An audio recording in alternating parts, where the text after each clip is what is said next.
to share my experiences as a farmer uh, in respect to lychee. I've been farming in my village. The name is Nayanagar. It is in Hasanpur block, Samastipur district in the state of Bihar.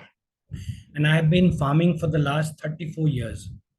So though I started off by with mango farming, sugarcane, maize, wheat, but slowly, strategically, with intent, we are slowly moving away from doing cereal crops into fruit crops, because getting into fruit means you're enhancing your income at least 3 to 4 times. And if you choose some exotic fruits, it can even go up to 10 times. So after initiating my farming experience in fruits with mango, I shifted to lychee. Around in the year 1993, 1994, we planted a lychee orchard, 15 acres. It's a single plot with 1100 trees. And we made the mistake, though at that time it was advised by everyone, to do in between crop, because we planted a lychee at 8 meters by 8 meters. So in between, we were advised to do something else, some lentil or some low crop. And we did that. We planted lentil. But after around 5, 6 years, 7 years, we realized the experience we got is you shouldn't do any crop with lychee, because the irrigation time, the fertilizer time, they all clash. And eventually, what happens? The lychee suffers. So at that time, we were doing manual irrigation. So literally, water had to be taken through a channel to all the plants. And because we put in lentils in between, so in the peak summer time when the lentil is to be harvested, we couldn't irrigate. And because of that, our replacement rate was very high, going up to 60%, second year 40, 50%, third year 30%. So we lost a lot of time in the beginning because of the irrigation problem. We didn't have micro irrigation at that time. And slowly, though, when the orchard did get established, and when the orchard was around 10 to 15 years to 17 years, we realized that, in fact, a lot of times I started thinking, was it a mistake by choosing to do this fruit crop, lychee? We were not getting any progress in the vigor of the tree, the growth of the tree. And even if it was fruiting, there was a lot of fruit dropping, flowers were dropping. We were not getting enough flowers on the tree. Then the in peak summers right now, like after 1 month, it'll be 2 months, it'll be harvest time for lychee. And right now the temperatures are already inching towards 40 degrees. And by mid-April, it'll touch 44, 45. And this is the worst time for lychee. And unfortunately, this is the main lychee season. So what we end up with is scorched fruit, cracking of fruit. And because there's always a moisture deficiency, you get very small fruits. Where the seed is bigger, the pulp is less. So we call this seed pulp ratio is very poor. And all this overall affects the quality of the lychee. So when we used to try and sell that lychee to even as a fresh fruit or to anyone, the quality of the lychee ultimately forced us to sell it for pulp only. And in that, we used to get very poor rates. Around at that time, I think it was 7 rupees, 8 rupees a kg for pulping. And I mean, planting an orchard in 15 acres and then not getting enough returns. So we started getting doubts that should we remove these trees and plant something else, because the income is not coming. And then our local agricultural university, which is called REU Pusa in Samastipur district, very old, very famous university, one of the oldest in India. So a scientist out there suggested to me in around 2006 that you should go in for micro irrigation. Because of micro irrigation, you'll be able to have better control over timing, amount of water, and it'll be turnkey. So if at one time you can give water to all the trees, so whenever you'll never be hard, because what we realized was whenever we tried to irrigate, the biggest problem that we faced was, how do you do flood irrigation? So let's say you have, that time it was all diesel pumps. So whenever we used to start irrigating, so it used to take around a day if you use a 5 HP or you use a 5 by 5 pump driven by a tractor also. The maximum you could irrigate in one day was around zero point 0.8 acres manually, flood irrigation. And so let's say today we get a very bad weather, like right now for the next 10 days. It's going to be the hot winds blowing from the west. Temperatures are soaring. So let's say today we start to irrigate. So 15 acres is going to take 15 days to irrigate. So by the time we even reach the fourth acre and fifth acre of land to irrigate, the damage is already being done. So we have to have a system where at a press of a button, all the trees can get water instantly, because otherwise you will not be able to cope with the weather. And that was the problem we are facing year on, because of which our returns from lychee was getting very poor. So we needed a device where we could send water to every tree instantly. So I mean, what we've done is we've put up around two weather stations on my farm at the two extreme, and because we get an early update and weather prediction, so we know ki after 6 days the temperatures are going to rise, or after 4 days the west hot winds, which we call lu out here, is going to blow. And so we can prepare for it and start the irrigation in fact one day before, so that there's enough moisture in the field to counter the hot winds blowing. So, and fortunately for us at that time, the government of Bihar had started a very good subsidy scheme, which roughly all over India it is there. Somewhere a little more subsidy, somewhere a little less subsidy. But the Bihar government gave us 90% subsidy. Of course, it was back-ended. It For the general category, it was 80%. For scheduled caste, scheduled tribe, it was 90%. So that came as a very big boon. I mean, getting 80% from the government, because otherwise, I don't think we would been able to install the system. With the returns we were getting, it would have been, we would have thought it was uneconomical. So we had to pay only 20% of the cost. And the system being followed out here is, you upfront you give your farmer share directly into the company account. Let's say, for example, if 1 acre of drip irrigation will it costs roughly between 80,000 to 1,20,000 now, depending upon which type of crop, what is your row to row and plant to plant distance. So if it costs, let's say, for example, 1 lakh rupees, so you have to give only 20,000 rupees to the company. The company installs the micro irrigation, drip irrigation at your farm, and the rest 80% they get from the government directly. So we don't have to do the running around. So this was very convenient. And in 2007, I was able to install my first micro irrigation. Through my own personal experience, what I did was, I paid extra amount and got a sprinkler system installed along with the with the drip irrigation. So it was a micro sprinkler. So what we did was, we installed under every tree four drips, which was giving 8 liter of water per hour. So 8 into 4, 32 liters of water per hour, and one micro sprinkler under each tree. That was 120 liters of water per sprinkler per plant. They are micro sprinklers. So, of course, at that time, a lot of people did tell me, ki, why you're wasting money? I mean, both ultimately you're going to use it to irrigate.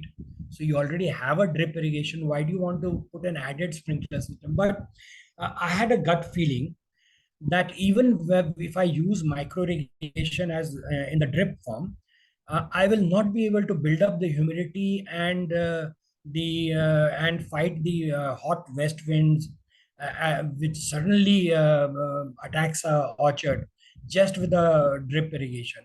So it was a hunch, and I was very hesitant. Maybe I was not making a right investment, but bang on.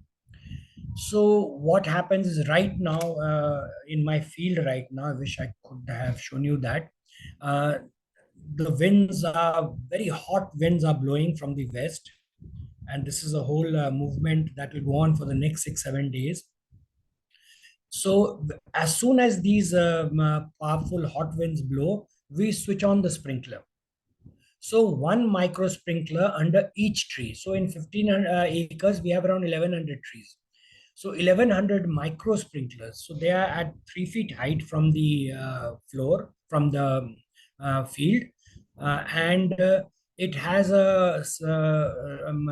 it has a diameter of around 24 feet, 20 feet of sprinkling of the water.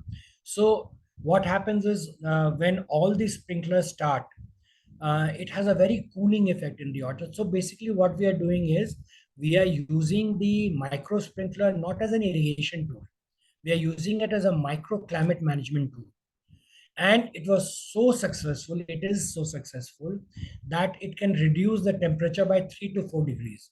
And when you enter the orchard, you can see the difference from outside and inside. It's like switching on a cooler on a very hot and dry day. So there's a marked difference. And because there's water being sprinkled and it evaporates with the hot wind, the whole orchard, the humidity rises. So, and in the evenings, we use the drip irrigation around for 2 hours, 32, 64 liters of water every evening. So by the night, the plant has enough time to absorb that water, and around from 10, 11, 12, depending upon what time the winds start off and how hot it is, we use the sprinkler right up to 3 p.m. So we are using it for approximately 4 hours. And this happens in spells. So you're not using the sprinkler continuously. It's just for those 4 days, 5 days, 6 days. And once when the winds start from the east, coming in from Bengal side, then we don't have to use the sprinkler because it's already humid at that time. So, and this was so successful. I remember National Research Center Litchi, which is in Muzaffarpur, around 100 kilometers from our place. I remember the scientists had come to observe this and see what results we are getting. And when they travel that 100 kilometers, all along the way, farmers were complaining that their crops have been destroyed because of if your flowering time gets caught, so you have a lot of flower droppings because of the sudden rise in temperature. If the fruit setting stage is caught with this winds, then you have a lot of fruit dropping. And mature and semi-mature, or let's say marble sized fruit stage, may if these winds catch you, then it starts burning the skin on the top, cracking of the skin, all these occur. So can you imagine, in one technology you're controlling all these things? The net result was my fruit size became bigger. We started getting a fruit size of average 26, 27 grams in shahi, even sometimes the China all going above 30 grams. So your fruit looks more delicious. The colors are there because it's not browning from the outside. Though, of course, around 5 to 6% still this, at least at the top part of the tree, which is direct in sunlight and getting hit by the wind, little bit of problem does occur still, because 100% you can't get a solution to this. But overall, our productivity increased, the seed pulp ratio became better, and the best part was because of timely irrigation. So with micro irrigation, what we do, we give water every alternate day. If the east side wind is blowing, we call it purva in our area, and the west side, the hot wind that blows, which comes in from Pakistan over Punjab, UP, and then to Bihar, which we call the Lu, that is the hot wind blowing from that side. So when the hot winds are blowing, we are giving water every alternate day, 64 liters, depending upon, if it's very hot, we can give it for 3 hours. That's around 90 liters of water. But it can be daily, or it can be alternate day. It can be every 3 to 4 days, depending upon what the field is demanding from you. And I would also like to touch up, after I finish with this, on the economy of how exactly it helped us in water conservation, reducing the diesel spent on the uh, diesel spent in pumping the water, etc. So overall, I remember there was a very big farm innovators meet in Mysore, in Suttur, where I was also invited, and this technology was talked over out there. And I was told to speak to all the farmers gathered out there on this technology. And ICR took out a coffee table book, which is called the Farm Innovators of India. The book is available online, in which 90 farmers from all over India, uh, their practical solution to day-to-day problems in agriculture was selected to be highlighted and broadcast all over the country. So in that, I have a page for this technology in that book, Farm Innovators of India, in which the topic is using an irrigation tool to manage the microclimate of an orchard. So I was using a sprinkler to manage the microclimate of the orchard, and I was using the drip only for the irrigation purpose. So let's say when I compare it with the traditional flood irrigation, so in a very crude manner, I'm not a scientist, but we use this 200-liter chemical drum that you get, those blue plastic drums. And what we did was we put it under the pump from where the water is discharged. And through a stopwatch, we timed how long it takes for that drum to fill. So after 3, 4 trials, we got on an average, okay, it takes so many seconds to fill 200 liters of water. So if the pump is working 8 hours, that's the standard time that the labor works around here in a day. So 8 hours into number of how many seconds the drum took, we reached that in 15 acres of lychee, where we were using roughly 1 crore 76 lakh liters of water in around 5 to 6 flood irrigations. And we were using around 170 liters of diesel, and this is in the whole lychee period. And when we installed the micro irrigation, so what we did, we put half-liter cans at various the furthest point, the midpoint, nearer to the pump, and around 10-20 samples we took, and we timed in 15 minutes how much water is discharged by each drip. And we calculated that, and we reached a total of roughly 60 to 70 lakh liters of water. So we were saving on 1 crore liter of water, and this we did from 2007. So that was huge. So of course I know, to a lot of my fellow farmers, these things really don't matter, because especially in our area we have water surplus, means the water table is very high. But I keep telling the farmers, this is gold that we have to preserve for the future, because we can already see the effects, where we got an example in Bangalore, the water shortage and all.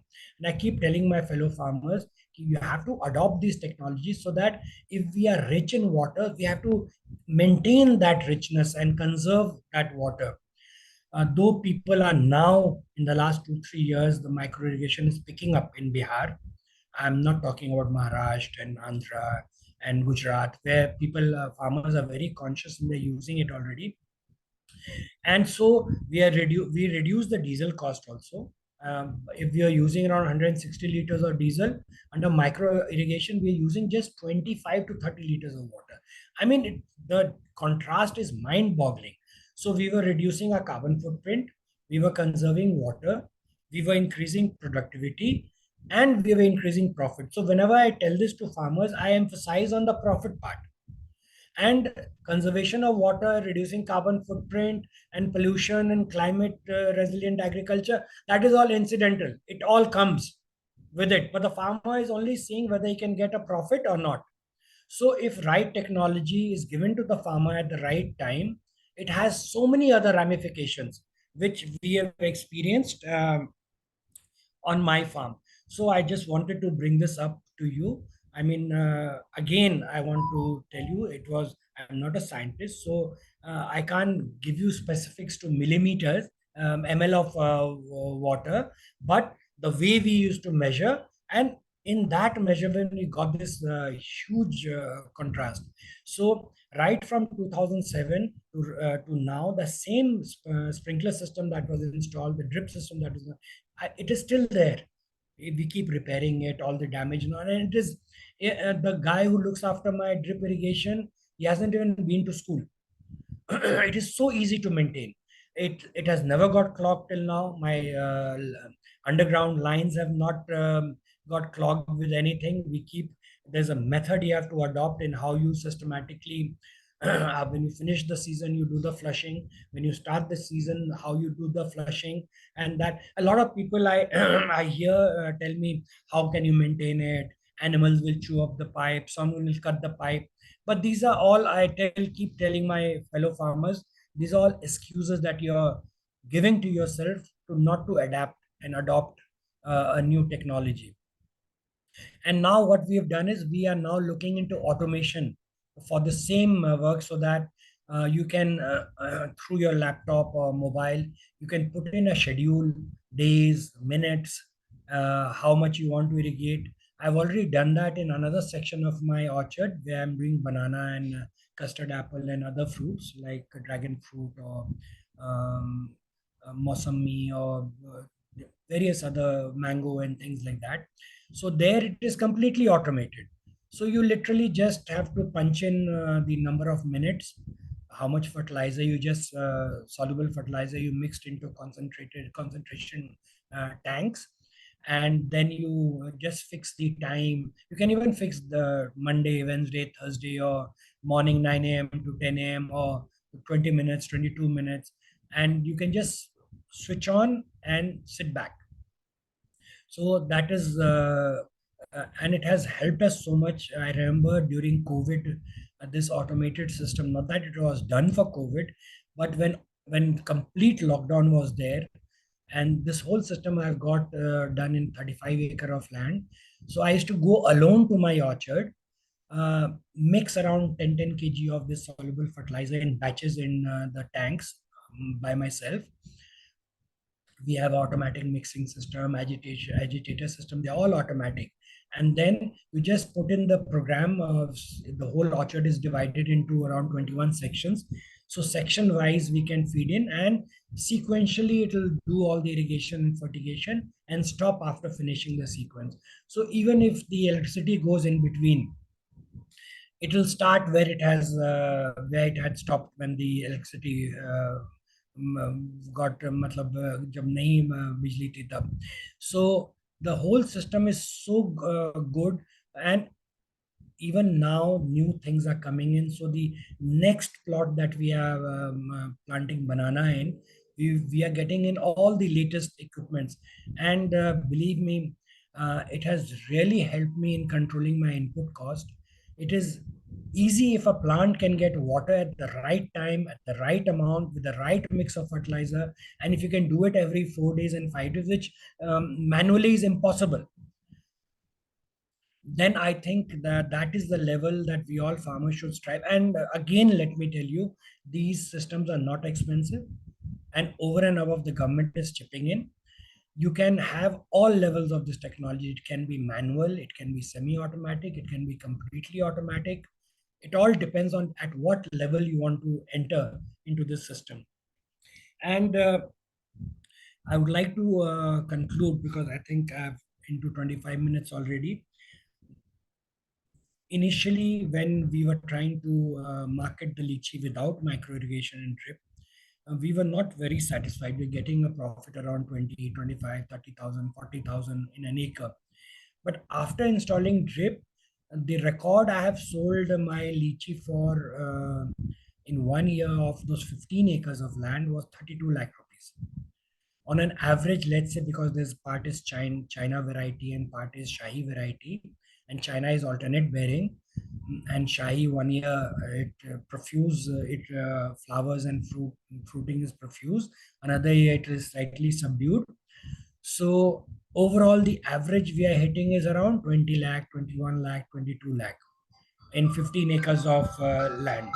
So um, this is the experience I wanted to share with you of how When we were doing traditional irrigation in lychee, what happened, and when we started micro irrigation, exactly which are the parameters that we were able to affect, how it helped our productivity, it increased our profit, and plus we could boast that we are conserving water, we are reducing our carbon footprint, and again, then this can, you can also call it climate resilient agriculture because of these parameters that we were able to meet while trying to increase our profit with this fruit crop called lychee.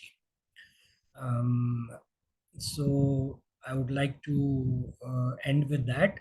And if people have questions, if you want to ask something, please you can go ahead. Thank you very much, sir, for a wonderful talk. I'll take up the questions now. The first question is, what considerations should lychee farmers keep in mind when implementing micro irrigation systems to ensure optimal water efficiency and crop productivity? The one of the most important thing is uh, first the soil that you're planting lychee in, it has to be well drained. You can't have well-drained soil on top, and let's say in 1 meter or 2 meter down, it is clay soil. The overall retention of water is taking place. We should avoid that type of soil for lychee. And when you are going to install a micro irrigation, the only consideration is, of course, a lot of people debate whether we should use drip and sprinklers together. I shared with you my experience with these things.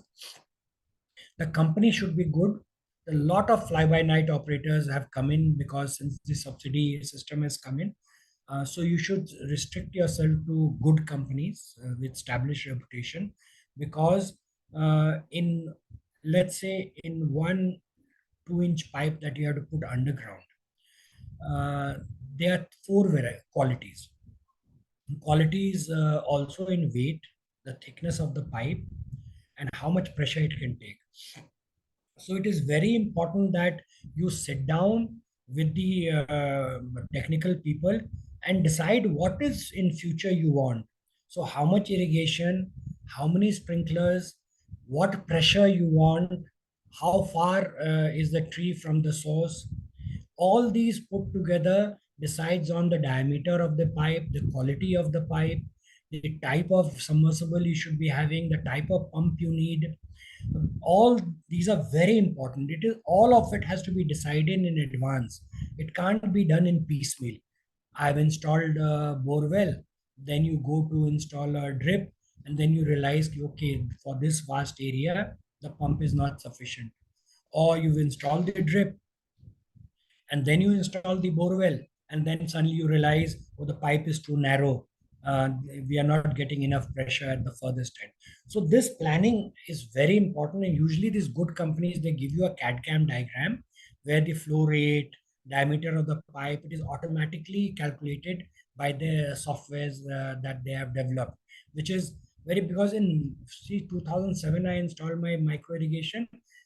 Till now I have had no issues other than the routine leaking of a pipe here, leaking of a pipe there, which can be repaired on the ground by the farmer themselves. You don't need anyone technical to do this. So this planning has to go in. And one advice: make sure that you put the main pipes and the sub main pipes at least 2 feet under the ground. It has to be 2 feet, because at 2 feet and 2 feet around 3 inches, that is the best depth where rodents will not get to your pipe. Up till now, not a single pipe has leaked, and not even one rodent incident have we experienced where it has cut my pipe or it has eaten into the pipe. So that depth is very important. A lot of farmers make a mistake to save money on labor, because you have to do the trenching part. Of course, nowadays you get these excellent trenching machines which make excellent trenches, and it's very cheap, and the work is done very fast. But make sure it has to be little more than 2 feet, not less than that. People try to save money by putting the pipe in a shallow level, and then all the problem starts. Leakages, when you plow the field, it getting caught in the plow. because sooner or later, when the field becomes undulating, at some point or the other, if it's not deep enough, while plowing, you're going to hit your pipe and the rodent problem. Yes, I hope I've answered your question. Yes, sir. I'll take up the next question. Can you provide insights into the economic feasibility and potential returns on investments associated with adopting micro irrigation for lychee farming? My personal experience is, if the government is supporting, which right now all the state governments are supporting micro irrigation, your return is going to be first year. Or not only return, I think you'll make twice the amount of profit that we've been making without a micro irrigation in the first year. See, all these equipments, tractor mounted spray machines, or even manual and portable spray machines, micro irrigation, even bark wiring of the orchard, all these go into the larger plan. So right now, when farmers come to me, and around 8,000 have come in the last 3.5 years, I always tell them, now if you want to go into horticulture, when I started, I didn't do any of that. But now, through my 34 years of experience, I always tell the farmers, do not even think about doing any fruit plant without barbed wire fencing. Number one. And you'll be surprised, the government in the National Rural Employment Guarantee Scheme, there's a provision for barbed wire fencing of farmers' field free of cost. And don't even think about doing fruit plants without getting your field fenced. Number one. Number two, don't even think about doing fruits if you do not install micro irrigation. These two are must. And if you do these two things and then get into any horticultural plants, then you'll really enjoy literally the fruits of your hard work. Yes, ma'am. Okay, I'll take up the next question, sir. How does micro irrigation impact the overall health and vigor of lychee trees, particularly in terms of root development and nutrition uptake? See, if usually traditionally what people used to do, they used to do flood irrigation. So flood irrigation is actually waste of water. It is not needed. The Because the lychee plant, I'll give you an example. It requires water in constant portions. So if you break a branch of lychee and put it in the sun, and you break a branch of mango and put it in the sun, the mango leaves will start wilting after around 4 5 hours, 6 hours, or maybe next day in the morning. But lychee leaf, they wilt within 1 hour of your putting it into the sun. So basically, the lychee tree, matlab, as a layman, it is not able to hold that water. It is not protected. Matlab, it doesn't have any mechanism to conserve the water in its trunk or leaf. So it dries out so fast. So in lychee, if we are able to give incremental amounts of water every alternate day, every day, and small amount of fertilizer, instead of using 2 doses of fertilizer, if we distribute it over the whole 2 months, depending upon the time flowering, fruiting, not of course not during flowering, but as soon as the fruit starts setting, if we give small doses at regular intervals, it is easier for the plant, it is healthier for the plant, it is more sustainable for the plant, and the result is startling. The color of your fruit, the size of your fruit, the quality. And because you are irrigating it at regular intervals, your crop will go at least 1 week later than other people, because of lack of moisture, other people's orchards are going to mature earlier, and they'll mature and finish off earlier. But since you are giving regular watering to the trees, your fruits will mature later, and naturally they'll be bigger and more juicier and sweeter.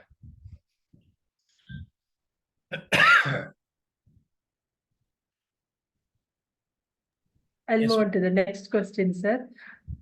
Are there any specific challenges or limitations in implementing micro irrigation systems for lychee cultivation, and how can they be addressed? I no, I don't see. The only challenge can be if you don't have water or your water table is very low. So in that, like in Maharashtra and other places, what we saw the farmers they have it in the scheme. They build huge tanks uh, under the borewell, near the borewell or near the control room or the house they have in the field. And because if the water table is very deep, so naturally the force of the water will be less, the amount of water will be less. So you have to build these larger tanks on the spot so that over a period of time these tanks can fill up. And then when you have to do the micro irrigation, the water is sucked from these tanks. And because you just have to do 1 hour, 1.5 hour of irrigation, so this tank takes care of the whole season's irrigation, and every day you can keep filling it up slowly. But suppose if you were to use it directly from the borewell, you will not get enough water or pressure to supply it to the whole of the orchard. So that way, this is one drawback. The other drawback is you have to be very careful. If you have very sandy water that's coming out from your borewell, then you'll have to install an extra, you call them hydrocyclones, sand sedimentation tanks, filter systems, which again the company supplies. And in those places where there's an issue of sand coming in the water, so you have to have this added, or where the TDS is very high. So all these will get deposited in the drip and in the pipeline. But they have systems where you can install this to filter and arrest all these things before they go into the system. So this is the second, of course, a little bit of expense in both way, making a tank and having a filtration system, sedimentation system, hydrocyclones, they add to the cost. But in a lot of places where these problems exist, the government has taken into consideration in the subsidy. So other than these two things, and if you don't have barbed wire fencing, in the first 10, 15 years of my orchard, I didn't have any fencing. So you have these issues of stray dogs chewing the pipe, or cows or other animals trampling the pipes.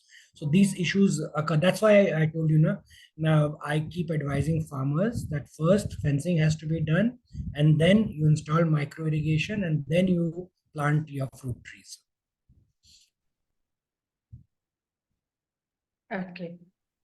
The A lot of farmers do complain that their pipes are getting clogged or the drips are getting clogged. So you have to follow a protocol of flushing, cleaning, literally using a toothbrush and cleaning the drips, and it is done systematically. You don't wait for the system to clog. If you let the system clog, then only it will clog. So, and if you do all this maintenance work routinely, like when you lay the pipes out and when you install the drips and when you start your pump, you have to literally open each drip and use a brush, clean it up, and then install it back. In a season, you do it once only. And by flushing, we mean where you close all the pipes, and at the end of all the pipes, you have a flush valve. So you open that valve, switch on the motor, and let the full force of the water flow out of that narrow pipe. So what it does, it flushes out all the um, algae, the mineral deposits, if mud is getting into it. And once clear water starts coming out, you just shut that flush with. Then you do all the flushing to the pipes. Then you clean up the drips. And these are some of the routine measures. So, see, I'm using a system from 2007. So that is around 17 years, and till today my pipes have never got clogged, my drips haven't got clogged, my system hasn't failed me. It is very important to install a hydrocyclone, a sand trap, because just in case, I'll give you an example. Suppose you start your pump and it there's something wrong with the filter cracks or something, and it pulls up sand. So can you imagine it's going to pump sand into all those 2 feet under the ground pipes are going to be filled with sand, and it has happened with people. And once those pipes fill up with sand under the ground, it is very rare, but it can happen. Then, so it's completely lost because you can't get that sand out. It just clogs the whole system. But it has never happened to us out here. It can be pure bad luck if something like that happens, and if you do not have a hydrocyclone or a sedimentation tank. And they'll also install a pressure release valve just in case by mistake all um, your control valves are shut and someone accidentally switches on the motor. So a submersible will build up so much pressure that the weakest point of the pipe, wherever it is, it's going to burst. So always remember to install a pressure release valve. So just in case something like this happens, the valve automatically after a certain amount of pressure opens and bypasses the water out at the pump head only. Okay.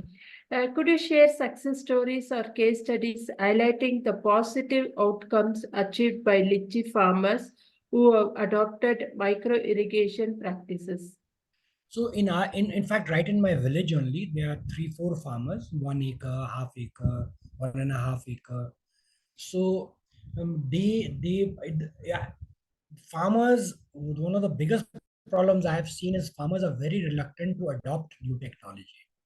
So whenever you bring a technology to them or you highlight a technology to them, for every technology you highlight, they'll have 10 complaints. I can't do it because this is the problem, this is the problem. And it was very difficult to get farmers to adopt these technologies. So in 2007, I installed a micro irrigation in my field, and just 3 4 years back, now the farmers are started to, I mean, really adopt this technology. And everyone who's adopted this technology, I have even a farmer from Lakhimpur Kheri, Kamaljeet naam hai unka. He came all the way, and we had so many video conference calls, and I showed him all the automation system, the drip system, and he's installed that.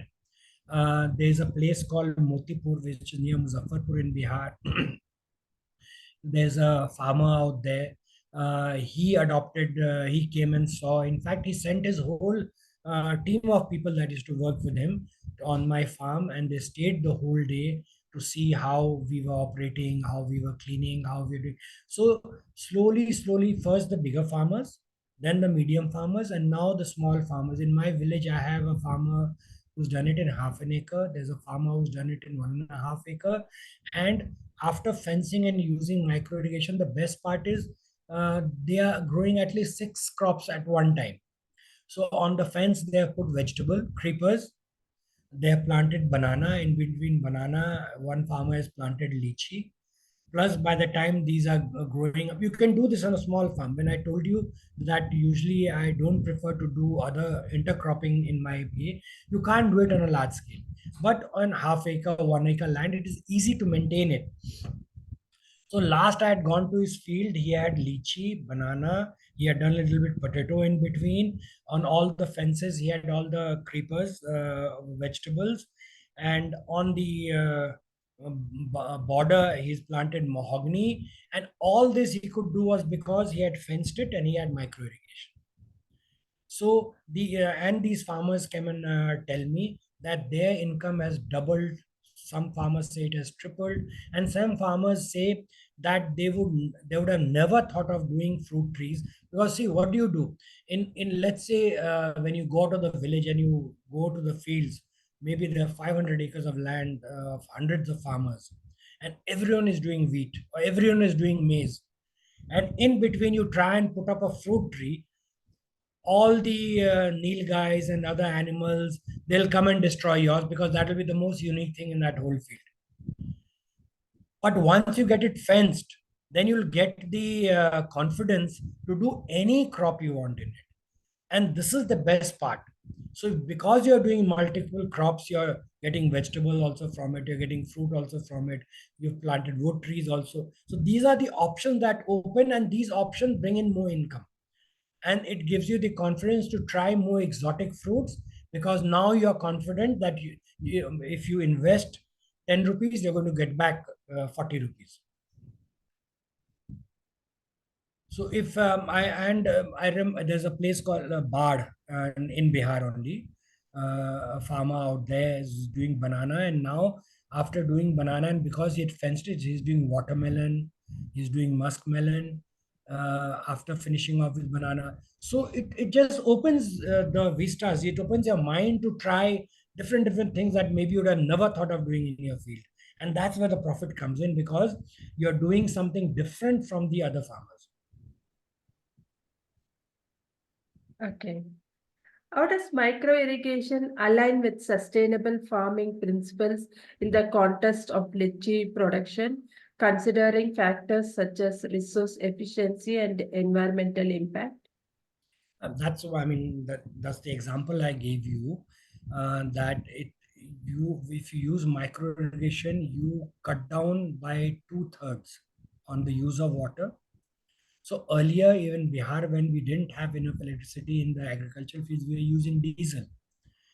Now, from 3 4 years, we are getting 22 hours of electricity at an agricultural field. So even then, it cuts down in the sense, let's say, like I gave you my example, we're using around 170 liters of diesel for just irrigating 15 acres of land. And after we started off with micro irrigation, we were using 35 to 40 liters of diesel only. And then when we got electricity, that expense even went down further to around, in one season, 250 units only, because electricity is heavily subsidized in Bihar in the farm sector. So, I mean, the farmers have really benefited from it. So, both in water conservation, reducing the carbon footprint of your, yeah, and using resources more judiciously in incremental manner. So, all these literally leads to sustainable agriculture, because it becomes sustainable for you because you can manage your resources better and you do not abuse your resource. Okay. Thank you very much, sir. We have now completed the round of questions. On behalf of agricultureinformation.com, we like to thank Mr. Sudhanshu Kumar for the talk and for answering the questions. I'd like to also thank all the participants in the meeting. This meeting will now be closed. Thank you. You're welcome, sir.